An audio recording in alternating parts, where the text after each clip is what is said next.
instead was disturbingly serene. The ranch was devoid of livestock.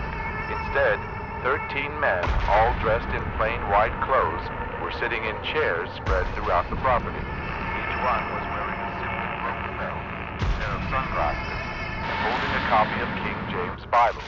No man showed...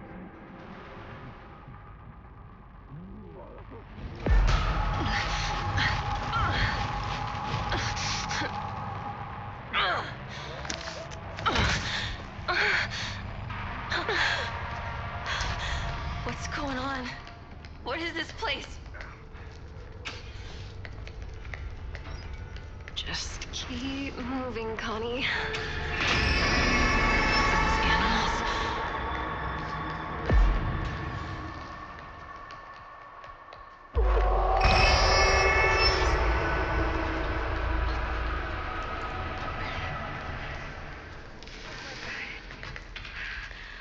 What are they doing to me?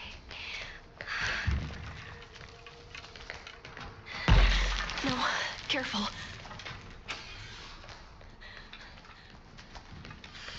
What's that?